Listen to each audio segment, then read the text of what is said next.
Master को प्रणाम।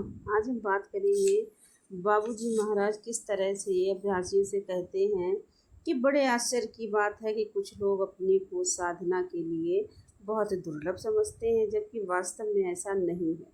एक साधारण मनुष्य में वही शक्ति और आत्मबल होता है जो किसी संत में होता है। अंतर केवल इतना है कि संत ने अपनी आत्मा को ढकने वाले आवरण फाड़ फेंके हैं, जबकि सामान्य व्यक्ति रेशम के कीड़े की तरह अपने द्वारा बनाए गए कोश के भीतर ही है। यदि कोई इन पदों को उतार फेंकने का दृढ़ निश्चय कर ले तो दुनिया में कोई ताकत उसे रोक नहीं सकती। मनुष्य की आध्यात्मिक उन्नति के लिए केवल लौह संकल्प की आवश्यकता है। जब यह आ जाता है तो लक्ष्य सामने दृष्टिगोचर होने लगता है। यदि किसी में ये दोनों चीज़ें आ गई हों तो फिर असफलता का कोई प्रश्न ही नहीं। एक बार दृढ़ पूर्वक किया हुआ अडिग निश्चय ही परम तत्व की निश्चित प्राप्ति के लिए पर्याप्त है।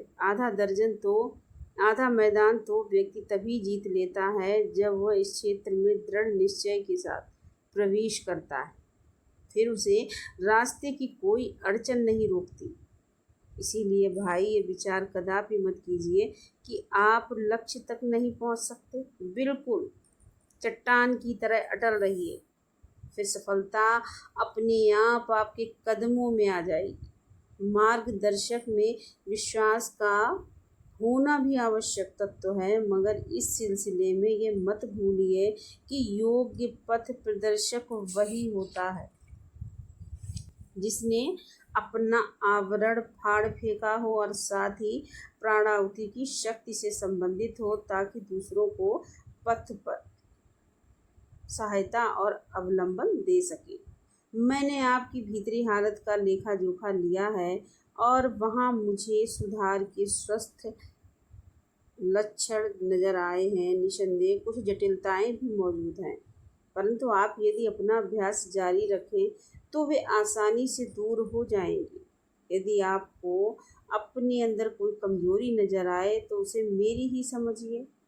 कोई निडर होकर अभ्यास जारी रखिए। इस तरह जिम्मेदारी मेरे कंधों पर आ जाएगी और आप इसके असर से मुक्त हो जाएंगे। इसे करना बहुत आसान है। प्रयोग कीजिए और इसका परिणाम देखिए। अक्सर इसके लिए काम में लाए जाने वाले उपाय समस्या को बिगाड़ कर और अधिक जटिल बना देते हैं। ईश्वर साक्षात्कार बहुत सीधी सादी चीज है और इसे सीधे और सरल तरीके से ही प्राप्त किया जा सकता है।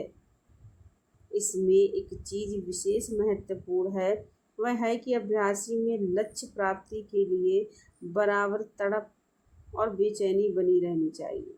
यही सफलता की कुंजी है और बिल्कुल जड़ पर चोट करती है। यहाँ तक मेरा सवाल है, आपको बता दूँ, जहाँ भी मैं आध्यात्मिक कार्य में लगा होता हूँ, मुझे सफलता के बारे में किसी प्रकार का कोई संदेह नहीं रहता। इसीलिए मुझे अपने संपूर्ण आध्यात्मिक जीवन में कभी भी निराशा का मुंह नहीं देखना पड़ा। अटल निश्चय ही उसका मूल मंत्र था। मैं चाहता हूँ कि आप सभी का संकल्प भी ऐसा ही अमोघ बन जाए, और ये बहुत आसानी से हो सकता है। ईश्वरीय विभूति की उपस्थिति में आज मोक्ष पाना बहुत सरल हो गया। लोग मोक्ष की मानवीय पहुंच की अंतिम सीमा मान लेते हैं और उनका विचार इससे आगे नहीं जाता, लेकिन यह गलत विचार है।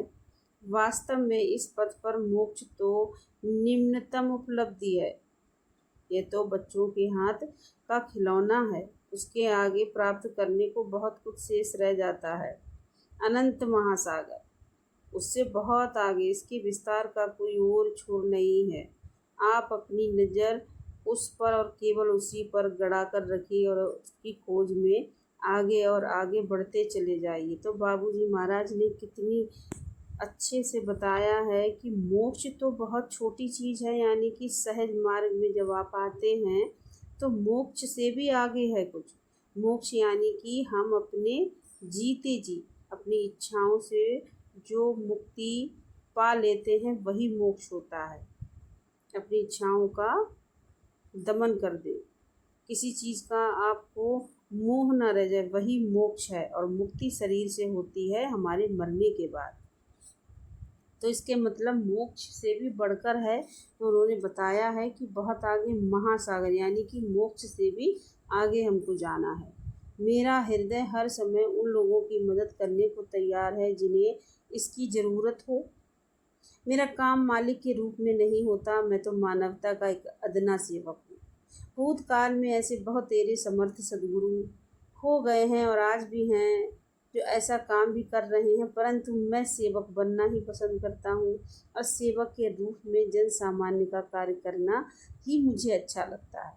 आज मेरे कहे मुताबिक करते जाइए, आप मेरे कहे के मुताबिक करते जाइए, अपनी दिन प्रतिदिन की प्रगति के साथ अपने सामने आई बाधाओं का जिक्र भी करते जाइए। मैं आपको विश्वास दिलाता हूँ कि यदि आप अटल रूप से सतत स्मरण करते हुए अभ्यास करते रहेंगे तो सुगमता से आपको लक्ष्य की प्राप्ति हो जाएगी। धन्यवाद।